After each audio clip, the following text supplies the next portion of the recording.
Olá, minha gente, estamos começando mais um podcast Frente a Frente com Sidney Silva. Hoje nós vamos bater um papo com o médico geriatra caicoense, doutor Belísio Neto. Já tinha um tempo que eu estava pensando em trazê-lo aqui para a gente aprofundar o assunto, bater um papo sobre a geriatria, a saúde do idoso, de modo geral. E aí ele aceitou o convite, está aqui com a gente. Doutor Belísio, obrigado por ter vindo conversar conosco no Frente a Frente.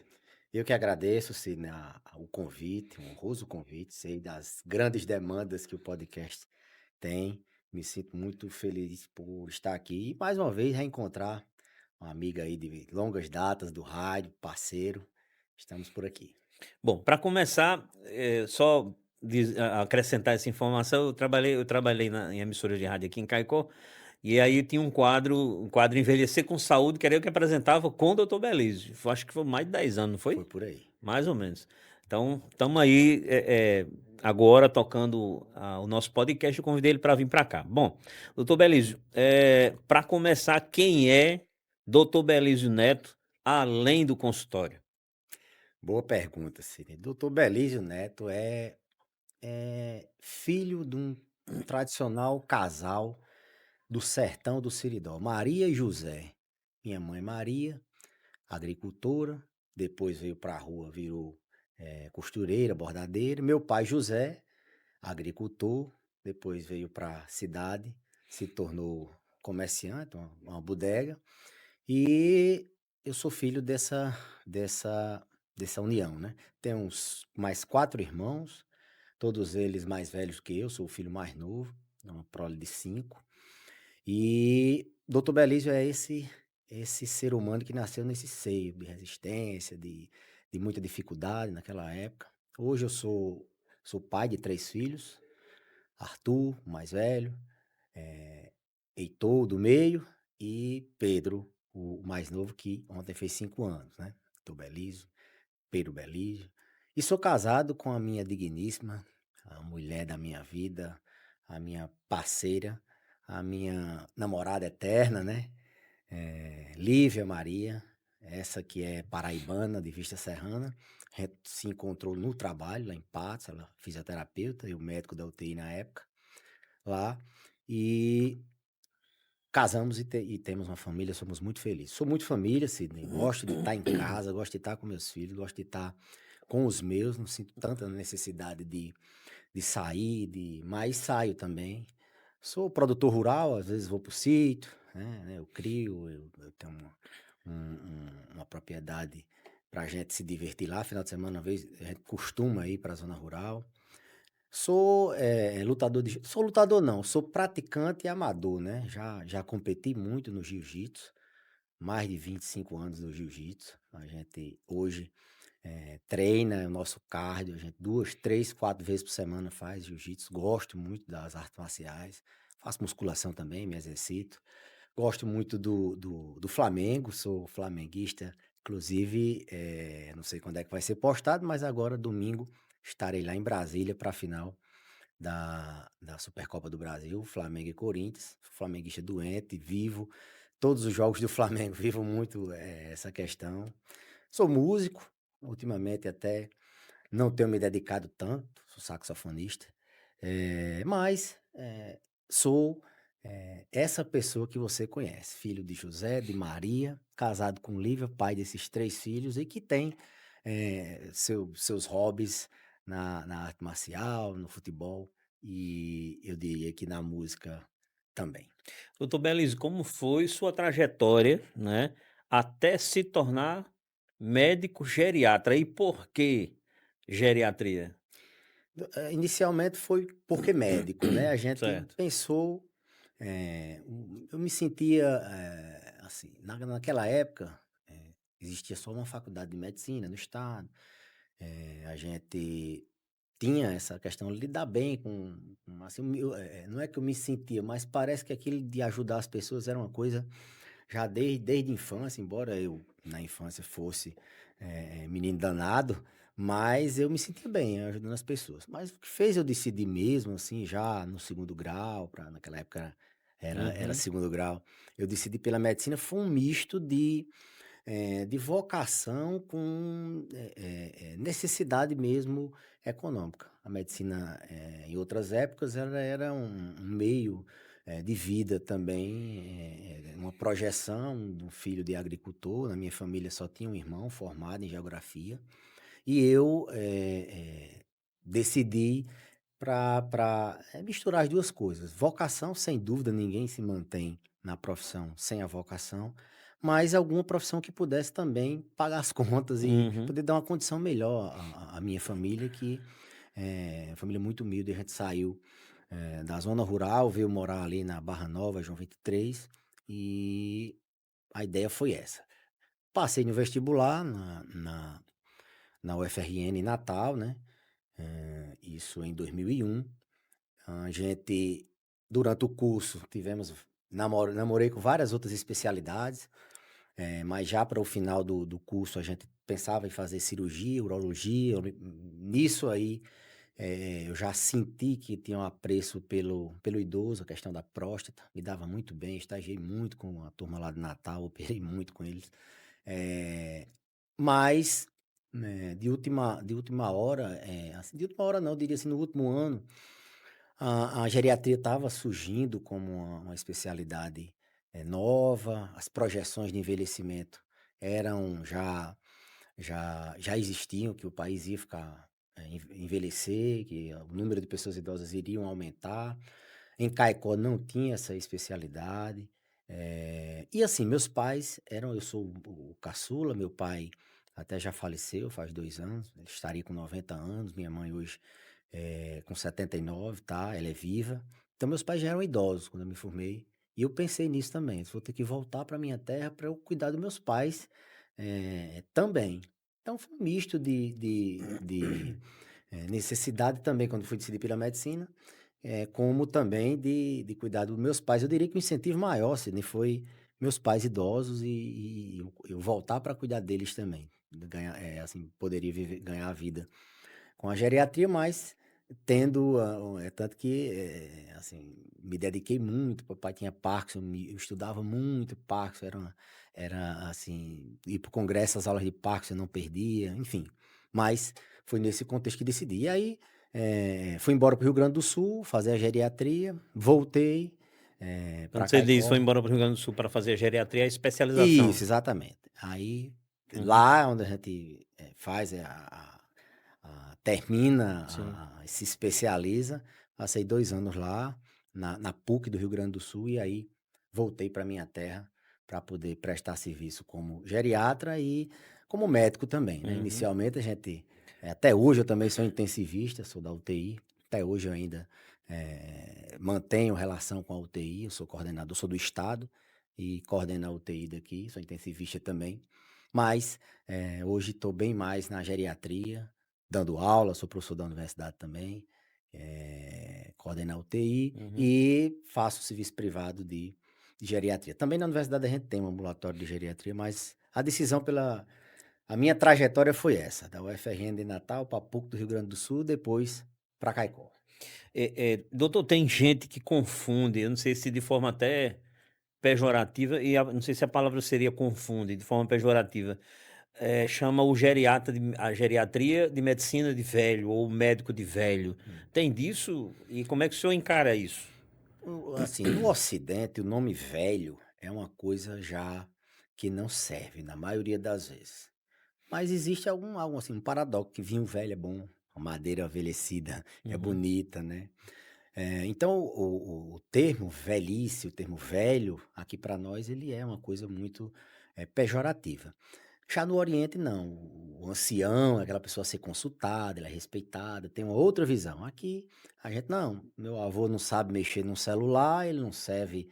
Mas quando eu dou sempre esse exemplo, quando a neta tem um filhinho, e aí dá a primeira cólica, ela corre para a avó, porque a avó sabe, Mais experientes. isso, não sabe mexer no celular, mas então o idoso tem isso, ele tem a experiência. O fato de ser, considerado médico de velho, talvez porque realmente trabalha com envelhecimento, mas a geriatria ela trabalha não só cuidando do velho, a gente cuida do processo de envelhecimento.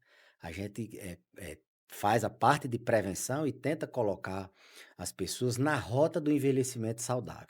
Você pode chegar aos 80 anos, 90 anos, sendo independente, cuidando do seu neto, deixando na escola, acompanhando a vida dele no futebol, sendo independente, indo para a rua, fazendo o que você quiser, ou você pode chegar aos 80 anos em cima de uma cama, com sonda, cheio de feridas. Então, a gente ajusta essa rota para preservar o paciente para chegar com independência, fazendo o que ele quer, o que ele deseja, e com saúde. Então, o geriatra, ele também previne, vai nessa rota do envelhecimento saudável. Ele trata, logicamente, as doenças mais comuns na terceira idade, né? Aquele paciente que tem mais de uma doença, pô, o geriatra tem muito essa questão de gerenciar as doenças, ele tem aquela visão longitudinal, não é aquela do especialista que busca aquela doença ou aquele órgão. Ele vê o idoso com aquelas doenças, com várias doenças que se conversam entre si. Então, ele trata as doenças do indivíduo que está envelhecendo, previne, trata, reabilita também.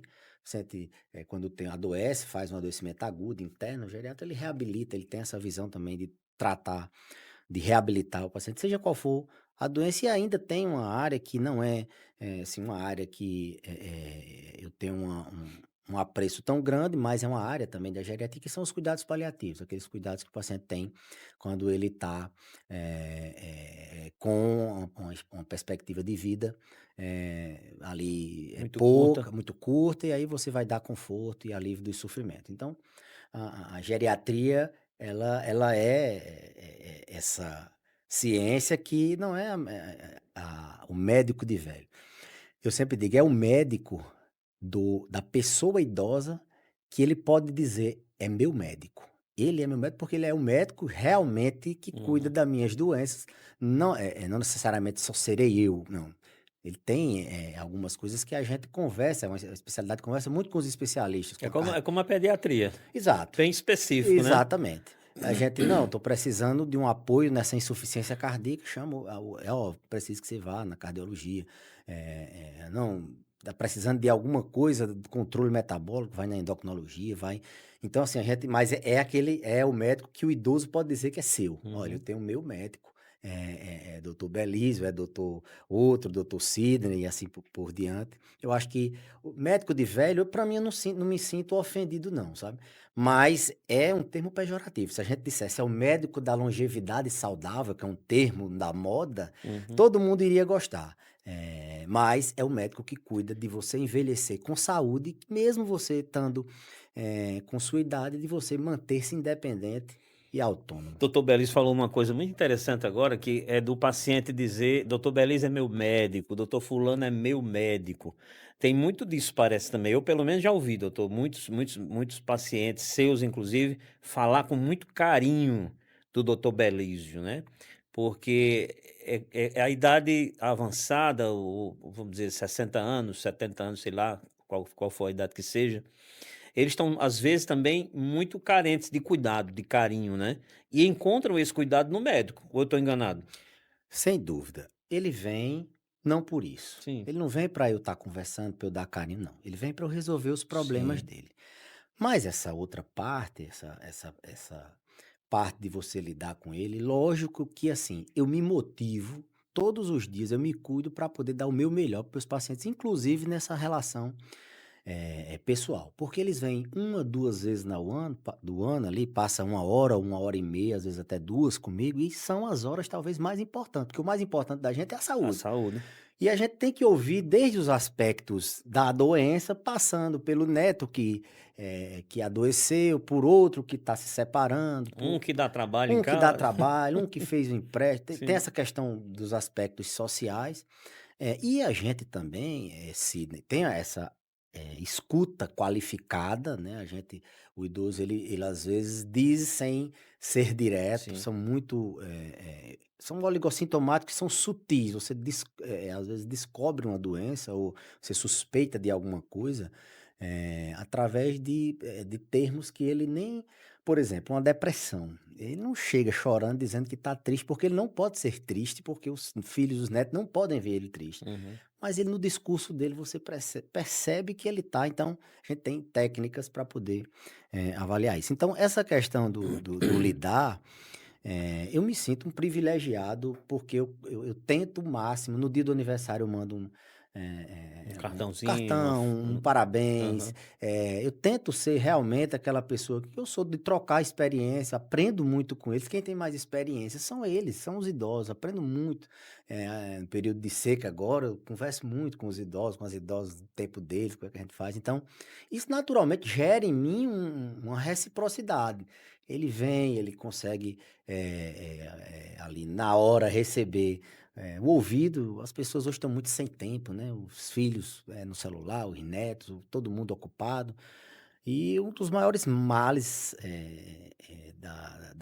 da terceira idade é a solidão, né? Não pode até ter 10, 15 dentro de casa, mas ele se sente só. Então, ali, em uma ou duas vezes por ano, ele vem para o médico, ele sabe que ele pode contar com ele. Foi o médico que resolveu, o senhor está resolvendo os problemas dele, e que ele pode sentir acolhido. Ele chega e se sente acolhido. Isso vai gerando, talvez, isso que você tenha dito, de repercussão. Lógico que a gente não controla, não é Uhum. eu sou um ator, não. Ali eu sou o doutor Belize, esse que eu falei, que eu sou filho de agricultor, esse que também luta jiu-jitsu, que é flamenguista, e aí me dou muito bem com as pessoas, sou uma pessoa extremamente sociável, então talvez seja por isso, além de dar a questão técnica, a resposta técnica. Não adianta ele ir Uhum. com a dor, não resolver a dor dele e ficar só dando parabéns a ele. Ele quer que a dor dele seja resolvida. Doutor, o Brasil, o senhor já disse agora há pouco, não é de agora, está envelhecendo. Já tem um tempo que se comenta essa questão. O mundo está envelhecendo, muitos países têm altos índices de pessoas envelhecendo, e o Brasil não é diferente, né? Quais são hoje, né, os maiores desafios da saúde do idoso? Realmente, alguns países da Europa, da América, dos Estados Unidos, Japão, eles envelheceram antes do Brasil. E envelheceram devagar. Eles deram tempo às cidades se adaptarem, deram tempo ao sistema financeiro ver essa questão da previdência, deram tempo para que os serviços de saúde se preparassem para essa nova demanda. É a população que mais frequenta o serviço de saúde, é a população que mais frequenta o hospital, que mais adoece, que mais consome medicamento. Então, o envelhecimento nos países desenvolvidos, ele aconteceu, já são envelhecidos, a estimativa de vida em algum deles passa de 85 anos. Então, Europa, Japão, Oriente e América, eles já envelheceram. Então, deu tempo para eles esperar. O grande problema dos países em desenvolvimento, entre eles o Brasil, é que esse envelhecimento aconteceu muito acelerado. Nas últimas décadas, nas últimas 2, 3 décadas, e a expectativa é que, eu lembro quando eu estava fazendo, olha, em 2030 teremos tanto por cento da população idosa, e isso se confirmou. Então, a longevidade, o envelhecimento, Sidney, é um dos fenômenos da humanidade, assim como a inteligência artificial, assim como foi a internet. Daqui a 50, 60 anos, a gente vai ter, proporcionalmente, em muitos países, mais idosos do que adulto jovem produtivo. Então, as cidades têm que se. As famílias, os serviços de saúde, o sistema financeiro, tudo, muita coisa vai ter que mudar. Por quê? Porque envelheceu rápido e a gente não tá tendo. Você vê que a reforma da Previdência, a pessoa que se aposenta com 60 anos hoje, em outros lugares é com não sei quanto tempo, porque realmente não vai ter como resolver isso de uma hora para outra. A demanda um tempo desse, olha, é idoso, mas tem muito idoso. Como é que a gente vai fazer na fila de espera, né? A prioridade. Então, os 80 são os muito mais idosos, então eles têm uma prioridade dentro dos idosos, né? Mas assim, os gargalos, primeiro que como aconteceu muito rapidamente, eh, muitos gargalos a gente encontra. A começar de onde ele procura saúde, né? As unidades básicas, os hospitais, eles ainda não estão, vem acontecendo. À medida que o tempo vai passando, a necessidade vai sendo maior. Você veja que há bem pouco tempo atrás tinha posto de saúde que era batente, não tinha rampa, ninguém imaginava que só quando precisava de um cadeirante. Então, todas hoje são adaptadas, né, a questão da mobilidade, né, a própria prioridade da idade, os cursos médicos têm a disciplina de geriatria está formando médicos com essa disciplina de geriatria, que isso é recente também, é coisa nova. Os outros cursos da área da saúde, e até mesmo, eu acredito que outros cursos da área social, as demandas no direito, deve ser assim, a Uhum. demanda por questões envolvendo o idoso são grandes, então os desafios são enormes, desde a unidade de saúde ao aumento da população que precisa de medicamentos, precisa de consulta, precisa de apoio. Isso gera também necessidade de pessoas desviarem um pouco seu horário de trabalho para cuidar de alta dependência. As famílias precisam se reorganizar, que agora tem que inserir esse avô, essa avó na rotina dele. Então, são desafios de ordens sociais, né? Essa organização familiar, essa organização na comunidade, desafio de ordem econômica, deu exemplo do sistema financeiro, da previdência, como é que isso tem acontecido. Desafio de ordem mesmo, de saúde, de poder contemplar essa população com serviços que estejam adequados para aquela população e perpassa pela arquitetura, perpassa pelo direito, questões previdenciárias, questões como é que no direito se diz aquela quando vai fazer o inventário, aquelas É o direito de família, né? isso. Direito de Então, família. o idoso ele está no centro e a longevidade vai ser um dos fenômenos que a gente se vai vivenciar isso. Uhum. Eu visitei o Museu do Futuro no Rio, e lá ele faz uma perspectiva de como é que serão os próximos 50 anos, desde a questão da poluição, dos oceanos, passando pela tecnologia, como é que será uma sociedade, e a gente consegue enxergar, é muito bacana. E vai ser uma sociedade, assim, com uma longevidade muito maior. Você vai ver muitas pessoas de 80 anos ainda correndo na academia. Hoje a gente já Uhum. vê. Eu lembro que quando eu cheguei em Caicó, a gente, com a Pastoral do Idoso, tentou, no Dia do Idoso, juntar os centenários. A gente achou um ou foi dois, muito pouca gente de 90 anos. Hoje em dia, se a gente for fazer isso, você vai encontrar muitos centenários, muitos nonagenários, muitos octogenários. Imagine daqui a algum tempo. Então, a gente vai conviver com isso. E aí, o desafio é fazer com que essa população chegue menos dependente, porque a dependência é um dos gargalos, porque envolve terceiro, envolve outros cuidados. Uhum. Doutor, qual é no seu consultório, né, todo dia, qual é a maior demanda que chega lá, né?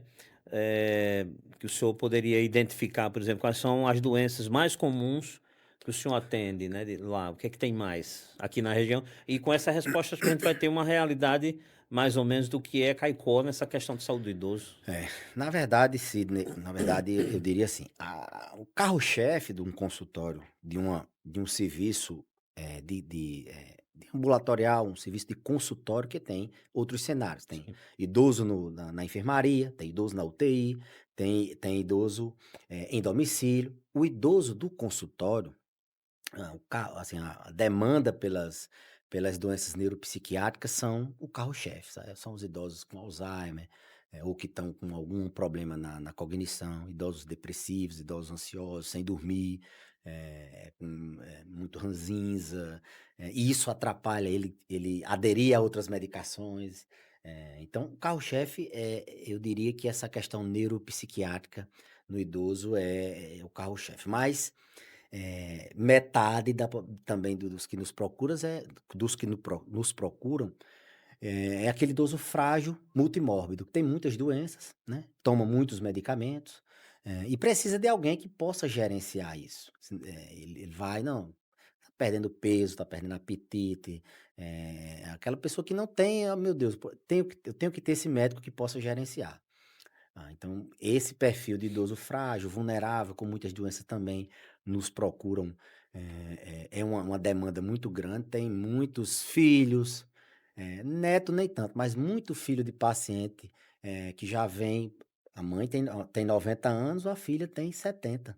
Então já começa a buscar. Eu tenho uma boa parcela da minha clientela, dos meus pacientes, que buscam essa rota do envelhecimento saudável. Eu quero chegar lá sem ser um pouco melhor. Eu não queria ter Alzheimer como eu estou cuidando da minha mãe. Então, tem essa turma que quer envelhecer, gente até assim, 40 anos, 50 anos, 60, 70. Então, Não é só esse perfil, mas a busca do consultório é essa, a questão do Alzheimer, da depressão, paciente tomando muito medicamento, muitas doenças, idoso muito frágil, perdendo peso, com fastio, aqui na nossa gente é fastio, Uhum. e essas pessoas que buscam um envelhecimento saudável, buscam trilhar, chegar aos 80, 90, podendo cuidar do neto, podendo fazer o que ele quer, podendo ir na rua, podendo ir para onde ele quiser e fazendo as coisinhas dele. E, eu já fiz essa pergunta doutor Belis várias vezes, e eu tenho certeza que muita gente faz, vou reforçá-la aqui. A partir de que idade, né, a pessoa pode procurar um geriatra? Sidney, é uma pergunta um pouco capciosa. Vou dizer por quê.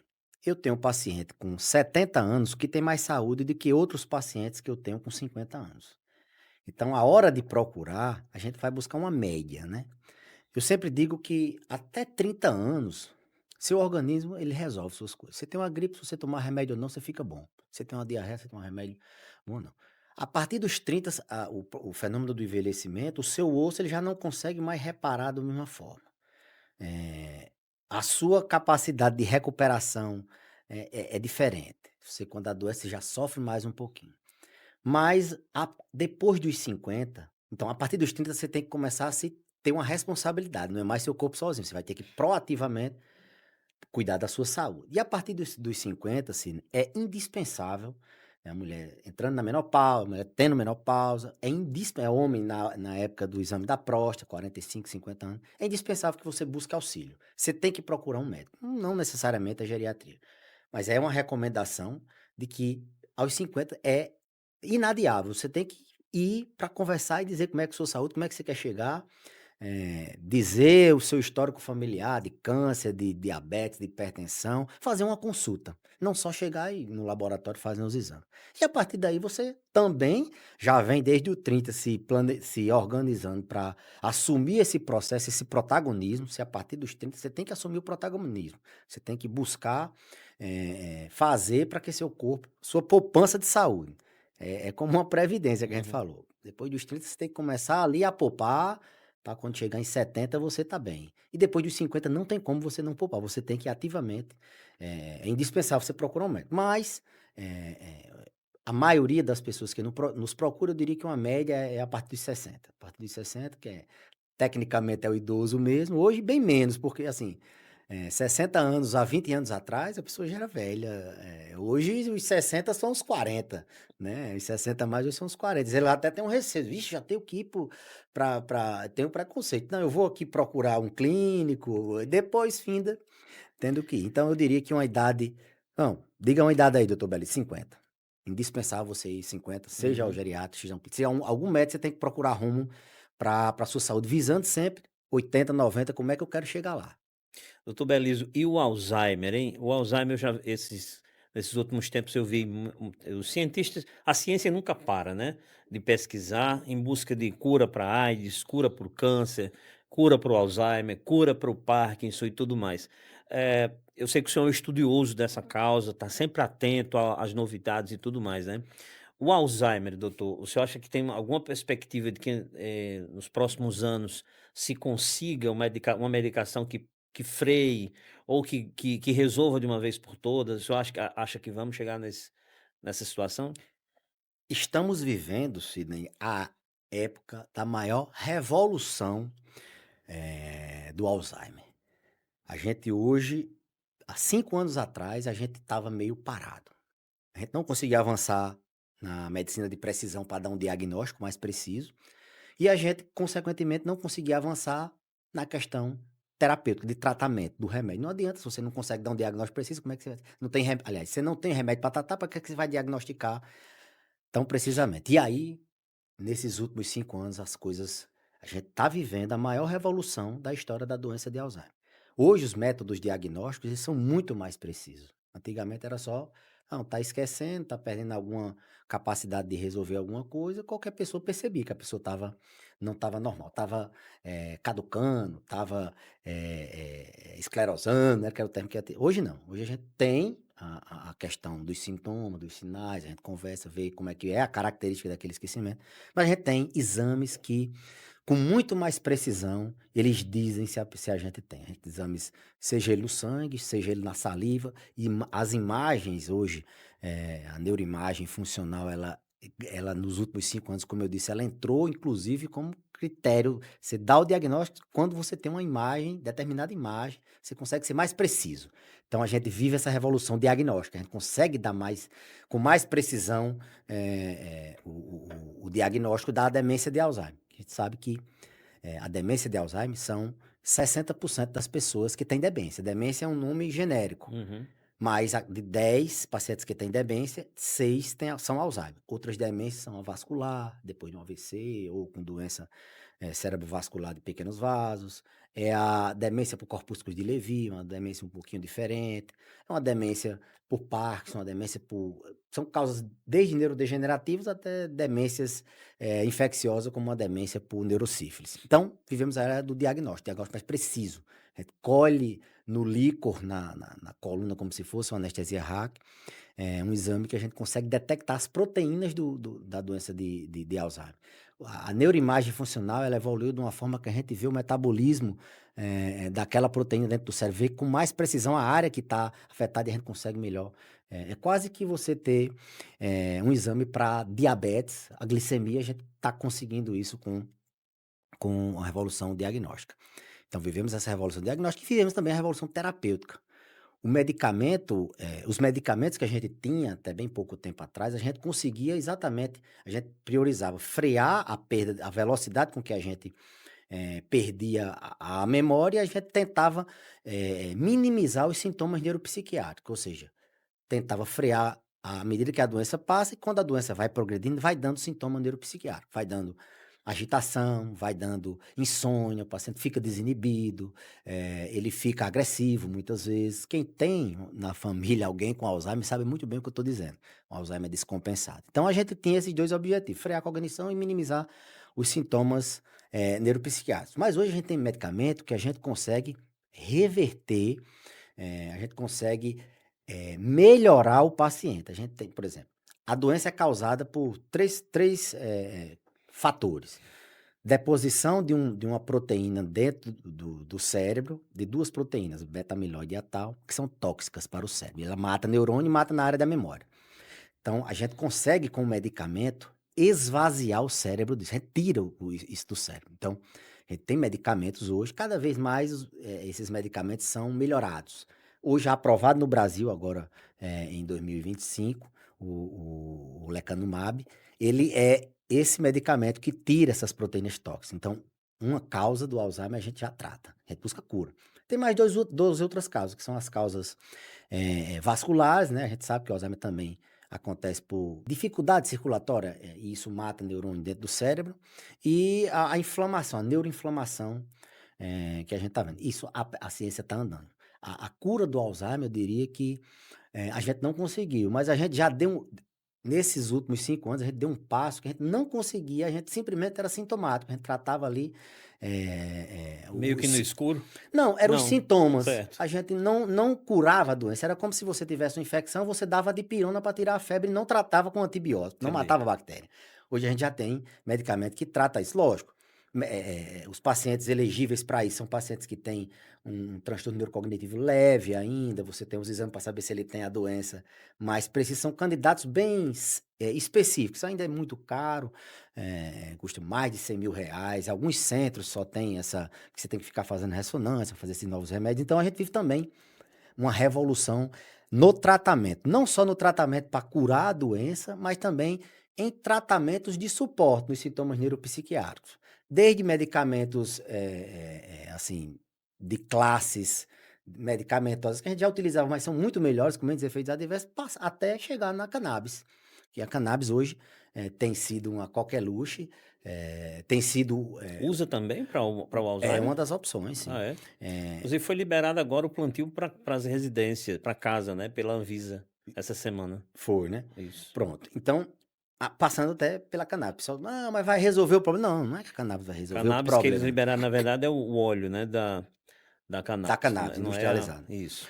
Então, tem revolução no tratamento da cura, e na cannabis, como eu falei, ela tem a sua função quando tem esses sintomas neuropsiquiátricos. A cannabis ela tem ótima robustez na literatura para epilepsia refratária, para transtorno de ansiedade, para dor crônica, e na demência, nesses sintomas neuropsiquiátricos, quando você já fez tudo aquilo que tem que se fazer e não consegue, às vezes com a cannabis, então, a revolução também nessa parte de sintoma neuropsiquiátrico. Vivemos também a revolução da questão não medicamentosa. A gente consegue hoje a gente está cuidando dos cuidadores, se fala, tem políticas públicas voltadas para o paciente com Alzheimer, um amigo meu, Leandro Minoso, lá do Rio Grande do Sul, ele quem escreveu essa política nacional, hoje está no Senado, hoje é aprovada, é uma política para as cidades, para as pessoas que têm a demência de Alzheimer ter um diferencial, a gente sabe. Então, tem a revolução também não medicamentosa. A realidade virtual ajuda muito, estimulação cognitiva, eh, o próprio cuidado dos familiares, de treinar o paciente em domicílio, a gente está evoluindo. Então, é uma revolução na doença de Alzheimer nos últimos anos, tanto diagnóstica como terapêutica. Muito bom. Estamos conversando com o médico geriatra, doutor Belísio Neto, aqui da cidade de Caicó. Doutor Belísio, existe uma receita para se envelhecer bem? Existe. Mas essa receita, Sidney, não está em comprimido. Essa receita não está em fórmulas mágicas, em suplementos, em hormônios, em coisas que as pessoas querem, muitas vezes, buscar com facilidade. Essa receita, ela está naquilo que eu falei, nesse pensamento da sua poupança. A gente não poupa dinheiro, mesmo sem querer, a gente não, Sim. no INSS, né? Você tem que poupar saúde também. E como é que se faz essa poupança? Você tem que pensar na saúde primeiro de um aspecto mais global. Não é só não adoecer. Você tem que pensar a saúde mental. O que é que eu quero? O que é que eu posso fazer? Você tem que controlar, você tem que tratar seu sono, você tem que dormir bem. Sono é uma primeira dica da receita. Número Uhum. 1, receito um sono de qualidade. Reparador. Reparador. Não é dormir demais, não é dormir de menos, é você dormir e acordar descansado. Seja porque você tem um problema de insônia, que é o mais comum, ou que você tenha um sonambulismo, você tenha uma apneia do sono. 40% da população hoje tem apneia do sono. É uma epidemia invisível, aquelas pessoas que É muita roncam, gente, viu? muita gente ronca e não consegue relaxar. Isso vai diretamente para, assim, afeta diretamente a saúde mental. Só quem está nos assistindo lembrar da última vez que perdeu o sono, como é ruim no outro dia. Você não se lembra de nada, você não se concentra, você fica irritado. Então, Às diga vezes, aí, às vezes até cansado, né? cansado, fadigado. Então, Fadigado. sono, tem que dormir bem. O tópico 2, alimentação. Hoje, a gente sabe que se alimentar bem não é comer muito, porque antigamente achava, não, comer bem é comer bastante, é você comer com qualidade. Então, inclusive, recentemente, a pirâmide alimentar modificou um pouco. Era mais carboidrato, agora é você ingerir mais proteína, mas sem deixar de lado frutas, verduras, legumes, como uma opção, fibras, mas você sabe que hoje você tem que priorizar mais a gordura do que o carboidrato. Mas o grande veneno mesmo na alimentação, o segredo, uma dica é evite carboidrato refinado, aqueles industrializados. Bolacha recheada, pão, bolo, bolacha comum. Então, carboidrato refinado é um veneno para a humanidade. Na verdade, o carboidrato, o açúcar, é um grande veneno para a gente. Então, se alimentar bem com pouco açúcar nenhum, pouco carboidrato, mais frutas, verduras, o carboidrato você tem que adquirir nessa alimentação. Priorizar proteína. Então, se alimentar com qualidade. Você está fazendo uma reserva de saúde. Dormir bem, se alimentar bem. Sedentarismo. O nosso corpo foi feito para andar, para se movimentar. E a revolução tecnológica, a humanidade chegou ao ponto da gente, se quiser, não sai nem do quarto, você não sai. Você liga a luz do celular, você liga a televisão do celular, você chama a comida do celular, você faz tudo. Então, a gente cada vez mais tem facilidades. E isso não faz tão bem. Principalmente depois dos 30, depois dos 50. Então, atividade física, você tem que se exercitar, tirar um tempo do seu dia para se exercitar, sair do sedentarismo. Então, Dormir bem, se alimentar bem, eh, e se exercitar, são 3 dos pilares. E o outro é você cuidar eu digo um quarto, saúde mental. Você tem que saber que se você é nervoso, se você, eh, com facilidade se preocupa, se você tem uma labilidade emocional, você tem que se tratar, porque depressão, ansiedade, tudo isso vai morrendo o neurônio, vai trazer problemas lá na frente. É inclusive um fator de risco para a doença de Alzheimer. Então, saúde mental.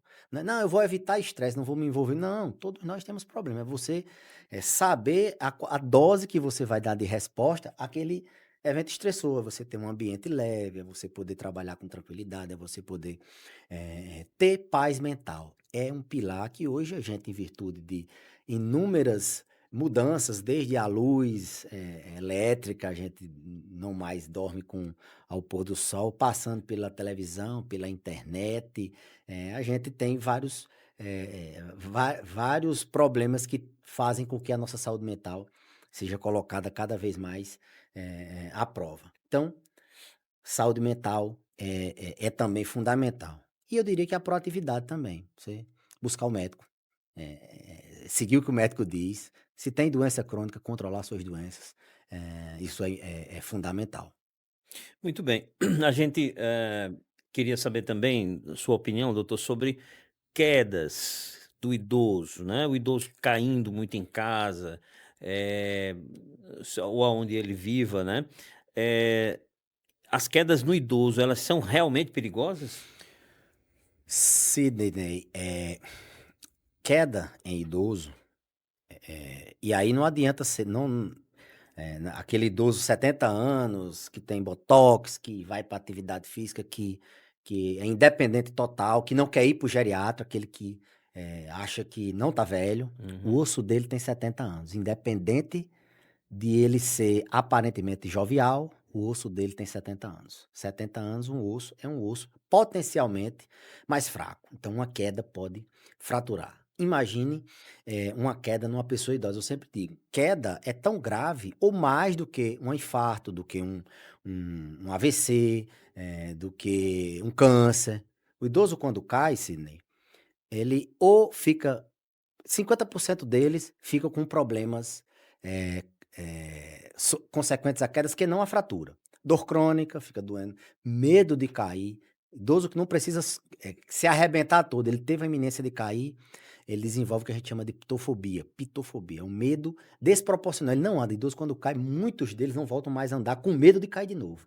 Outros não voltam mais a andar porque ficaram com dor crônica, e a gente ainda nem falou na fratura. Quando fratura, aí é que o problema é grande. Porque para ele reabilitar essa fratura, ele vai, às vezes vai ter que precisar se internar, fazer uma cirurgia de grande porte. A gente não sabe se ele vai padecer no pré, no intro, no pós-operatório, embora a gente tenha evoluído muito nessa questão. Hoje, cada vez mais se opera aqui mesmo em Caicó, todo dia o pessoal opera gente de 80, 90 anos com fratura de fêmur e interna ali na UTI um dia, depois vai para casa com 3 meses está andando. Então, idoso quando cai, ele é tão grave quanto um infarto, quanto um AVC, ele pode não voltar nunca mais a andar, é um divisor de águas. Nunca mais voltar a andar, ou ele pode sucumbir, morrendo, mesmo que seja socialmente, não mais andar e morrer durante a cirurgia, ou entra numa cascata de perdas. Ele caiu, não consegue mais andar e não se movimenta mais, aí atrofia a musculatura, a imunidade baixa, ele fica tendo infecção. Então, queda em idoso pode ser o idoso mais jovial do mundo. Deve ser um sinal de alerta dos mais olha, caiu é um grande marcador se você está tendo "Não, mas foi só uma quedinha".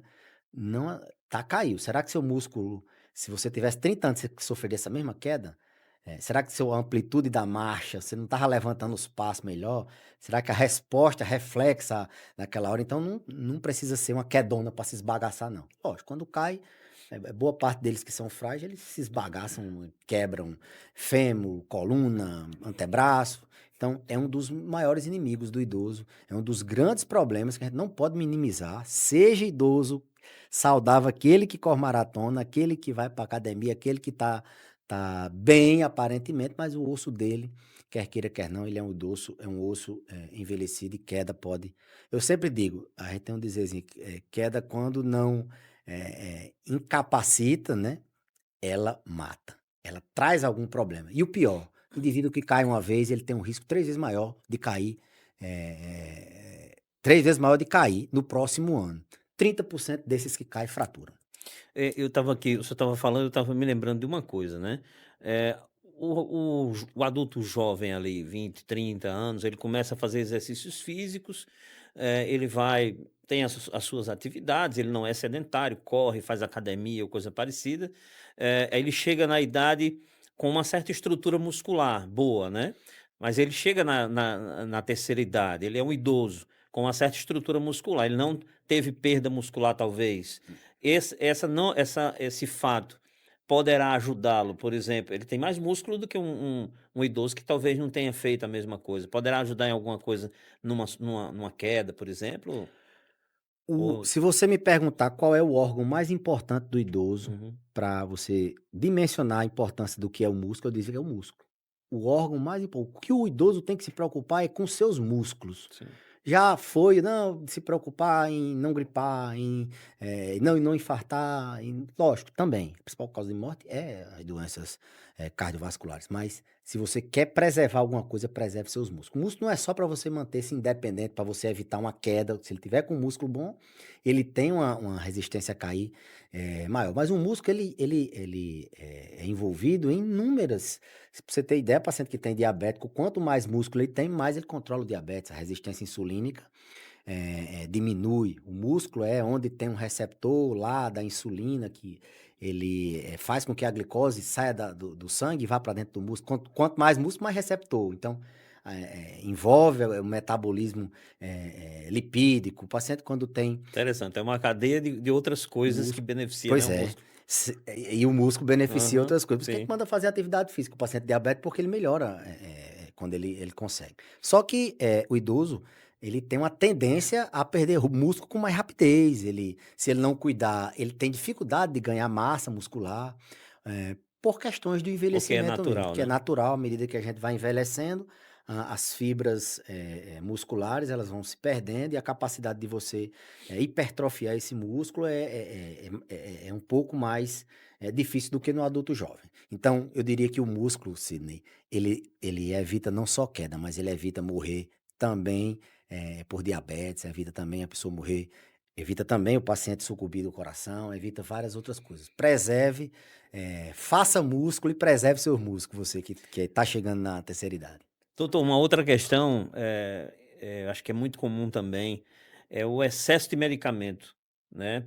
O consumo de medicamento por idoso, ingestão de medicamento por idoso, né? O uso excessivo de medicamentos pela pessoa idosa é muito comum e que mal traz isso para eles? Esse termo, eh, excesso de remédios, ele tem que ser depurado. Uhum. Porque tem aquele idoso que toma 6 medicamentos, 7 medicamentos, mas são medicamentos que ele precisa tomar. Ele tem uma doença no coração que só aí já leva 4, 5 remédios, tem uma osteoporose e tem um problema com a pressão, vamos supor. Esse número de remédios aí é o que a gente São chama de necessários, né? polifarmácia terapêutica, Sim. necessária. Uhum. Por outro lado, tem idoso que toma 6 remédios sem precisão. Às vezes porque um médico passou, o outro passou de outro laboratório, ele toma por duplicidade, às vezes porque alguém disse, a automedicação é um problema sério na terceira idade, e hoje com você tem acesso à informação muito fácil, a internet é muito boa, mas para quem busca assim, saúde na internet, tem que ter muito cuidado, que tudo termina em câncer, nenhum remédio presta, tudo é natural, tudo é muito fantasioso. Ou seja, o algoritmo ele diz o que a pessoa quer ouvir, não é o que é necessário. Então, muitos remédios, às vezes pode ser, não, eu não vou julgar. Lógico, quem toma mais remédio é quem tem mais doença, essas pessoas que tomam mais remédios, elas são as que mais morrem, as que mais têm problemas. O grande problema não é em si o número de remédios. Eu diria que é o número de remédios desnecessários. A gente, na geriatria, a mesma atenção que a gente tem para prescrever, a gente também tem para toda consulta, se a gente também, se tem a hora, eu vou passar aqui sua receita e a hora que eu vou tirar, vou ver aqui se eu posso tirar um desses medicamentos. Às vezes eu preciso conversar com um colega, que foi especialista, que passou, mas aquele medicamento já chegou a hora dele sair. Então, número de medicamentos, sim, já é preocupante quando é passado por médicos. E quando, o paciente faz a automedicação, esse aí é que é problema. Aí sim é a polifarmácia terapêutica, iatrogênica, aliás. Tem a polifarmácia necessária e tem aquela, que é, não necessária. E muitos medicamentos que são vistos, não, não dá problema. A cannabis é uma que a gente sabe que é um remédio que funciona e é natural, mas tem efeito adverso. Eu tenho um paciente que aumentou uma gota no remédio, ele não acordou, assim, demorou a acordar, ele Sim. sedou demais. Então, essa história de natural é uma coisa meio que você tem que ter cuidado. Então, muitas vezes eles são levados a isso. Mas também tem a questão, se falando em número de remédio, tem muitos pacientes que vão para a primeira consulta e eles não foram diagnosticados. Tem osteoporose, tá depressivo, tá hipertenso, não vai para médico regular. Às vezes ele sai com a receita e diz: "Oxente, esse doutor é o doutor que tira remédio, eu saio daqui com um monte de remédio", mas porque ele tinha aquelas doenças que ele não tratava e ia dar problema a ele já já. Às vezes a receita da gente tem muito medicamento, primeiro porque a gente junta tudo para facilitar para o paciente. Pega os Uhum. medicamentos de outros colegas e coloca ali para facilitar. Mas tem essa questão de subdiagnóstico. Ele nunca verificou a pressão, chegou a hipertenso. Ou, lá na consulta a gente faz um eletro, vê que tem um problema no coração. Dá uma olhada nos exames, precisa de um remédio para o colesterol.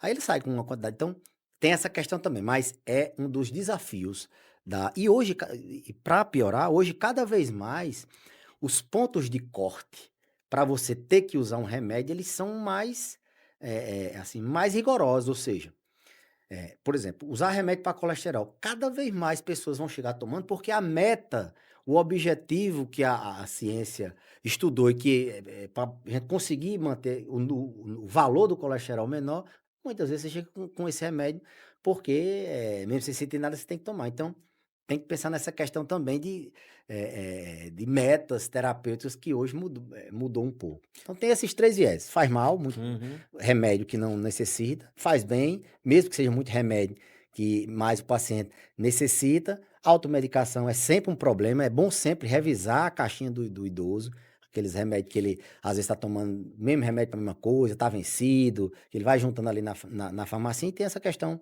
do paciente chegar sem diagnóstico, precisar de tomar, às vezes, alguns remédios e ele sair chateado porque está tomando muito remédio.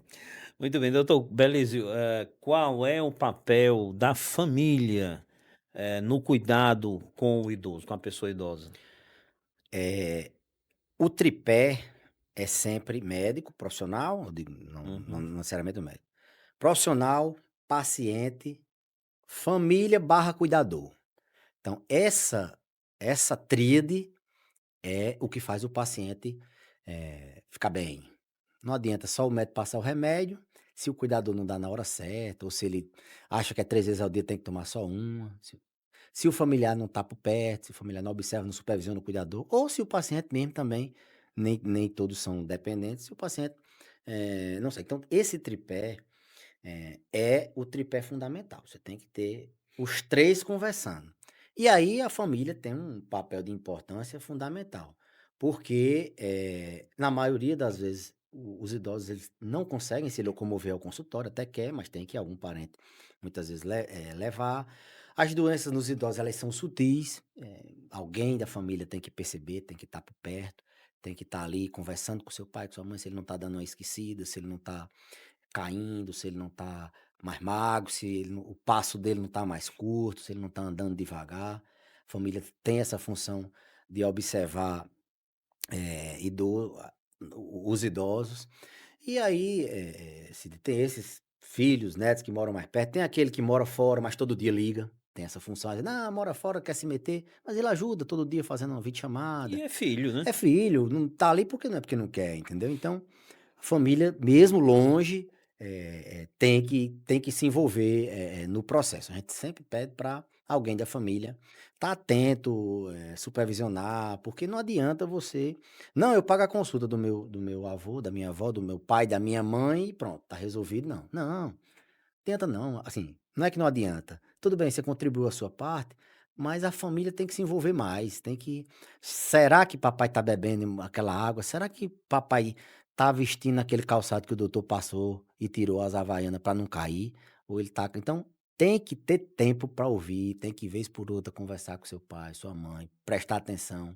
Família é cada vez mais importante nesse aspecto. Além da família, também gerenciar o cuidado com cuidadores que são contratados, né. Então, a família tem esse papel fundamental de ter tudo isso. É cada vez mais, importante a gente ter por perto familiares, amigos, pessoas próximas que possam observar. E como eu falei antes, a solidão é o mal. Eu diria, os idosos, eles você me perguntou dos gargalos da saúde, eu diria, quais são os ga eu vou falar agora de um dos gargalos da saúde da pessoa, da população idosa em geral, a solidão.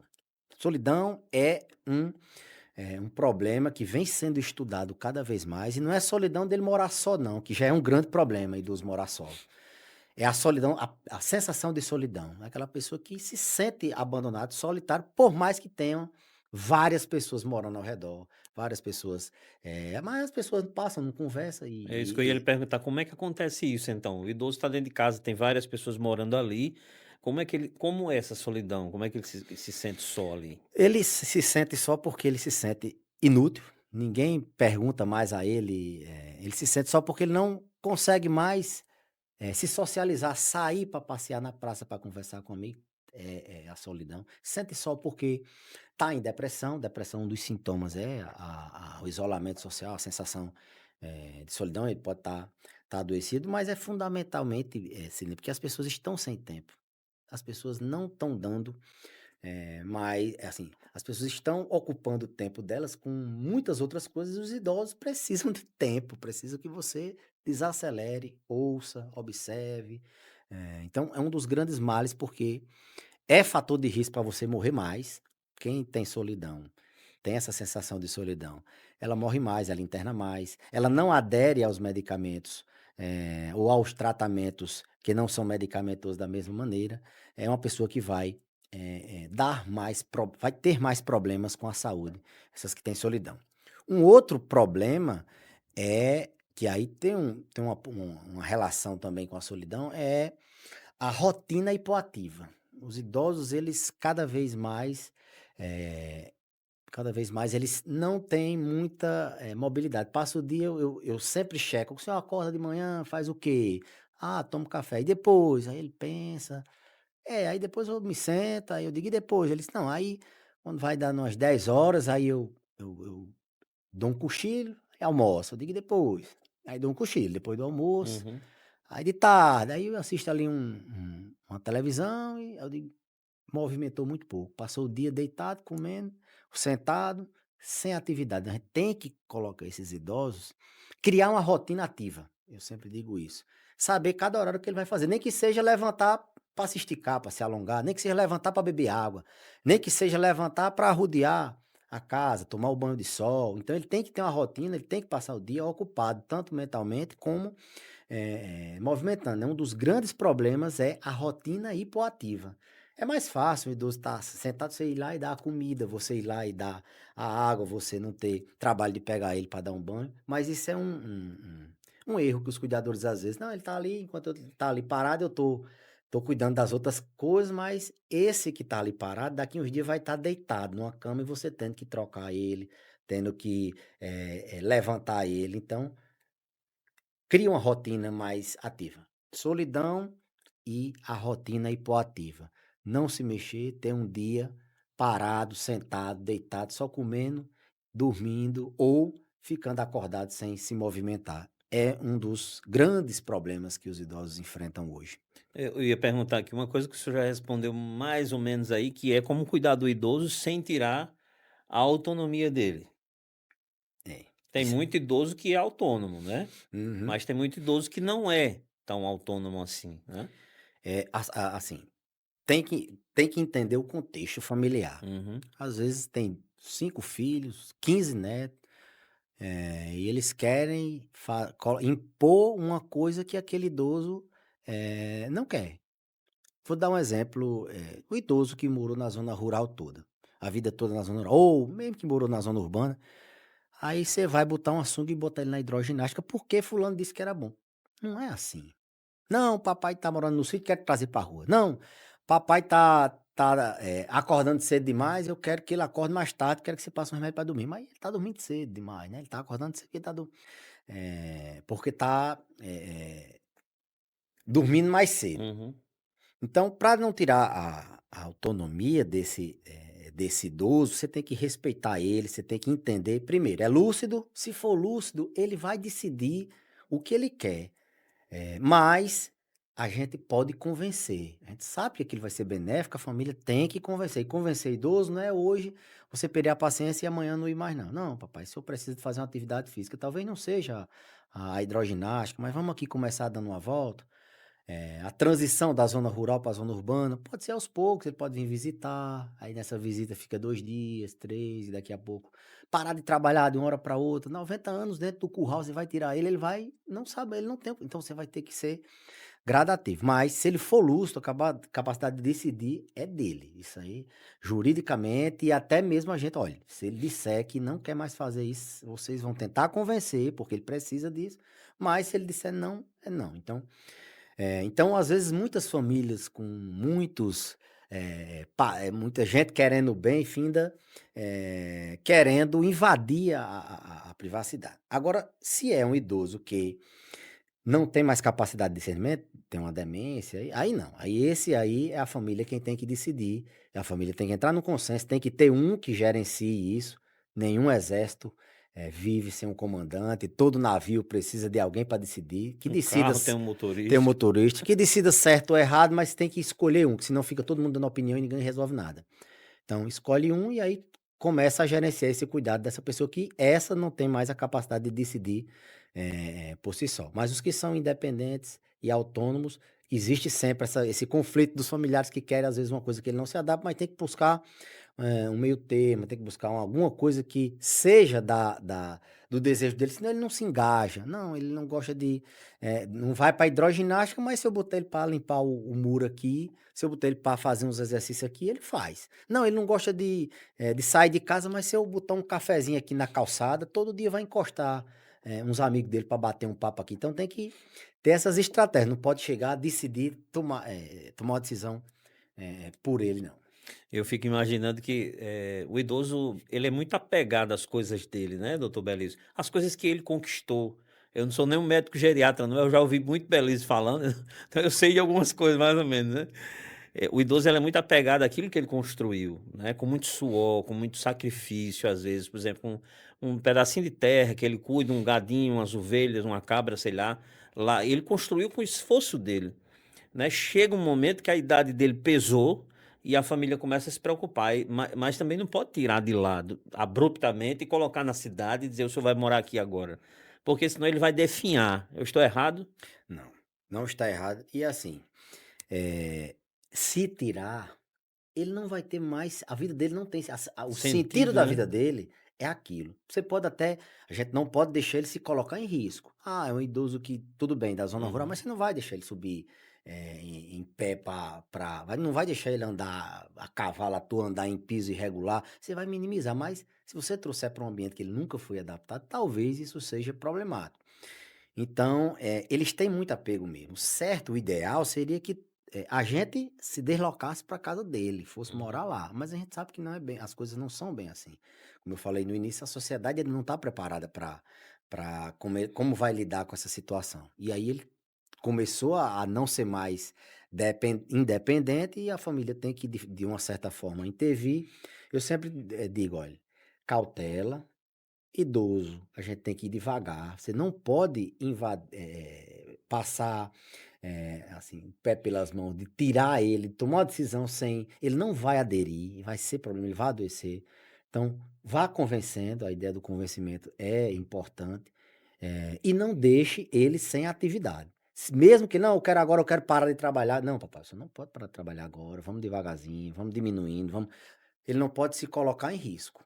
Isso não, não. Ele é doente, tá esquecido, vai deixar um fogão aceso, um incêndio numa casa, o risco que é. Não quer dirigir, não pode, porque tem uma demência, por mais que ele tente, isso é um problema gigante. Aqueles que estão começando a demenciar no começo ainda acha que é capaz, e a família às vezes é um comerciante, ele faz negócios eh, dinheiro, mexer com ele. Às vezes a família que ajuda ele acha que a família está querendo interferir no dinheiro, no patrimônio dele. Quem manda na casa dele é ele, quer construir às vezes um quarto, um ar-condicionado, e às vezes ele pega, faz, constrói tudo e não conversou com ele, ele vai dormir na sala e não dorme no quarto todo estruturado. Então é entender a realidade, cada um é diferente de outro. Se você colocar 10 idosos com 80 anos aqui, cada um é diferente do outro. O rim de um é diferente do outro. 10 crianças são tudo iguais. O neurodesenvolvimento é igual, os órgãos são iguais, mas idoso depende muito daquela poupança. Ele chegou aos 80, cada um diferente de outro. Inclusive na personalidade, porque foram as crenças da vida dele, foi aquela casca que ele adquiriu durante a vida, as experiências que ele teve durante a vida que vai fazer com que ele seja aquela pessoa. E você vai ter que entender isso. Lembrar da história que eu disse, ó, eu vou pegar meu pai, minha mãe, que nunca, de uma hora para outra, não. Ele, doutor, olha, a gente pede para sair todo dia para ir para ilha. Ele nunca gostou de sair de casa. O prazer dele é fazer um almoço na casa dele e vocês virem no domingo. Ele não quer isso. Talvez você seja a família. Embora estejam querendo ajudar, mas às vezes elas não findam atrapalhando. Então, talvez essa mensagem sirva para calma, cautela, converse, veja as individualidades, quem é seu pai, quem é sua mãe, quem foram eles durante a vida. Tudo bem, ele precisa dormir bem, precisa ter não tá sentindo dor, não tá se colocando em risco de queda. Se ele tá começando a esquecer, demenciar, vocês vão ter que devagarzinho entrar ali na vida dele de autonomia, mas sem que ele abruptamente você faça e eles findam não aderirem. Isso é uma coisa que dá muito problema, que às vezes a gente perde um pouco de tempo, não é perde não, mas a gente tira um pouco de tempo da consulta para conversar com a família, porque senão os medicamentos não vão funcionar, o paciente vai continuar adoecendo e o meu serviço não vai servir. Então, é fundamental esse papel dessa conversa com a família e que a família procure entender também.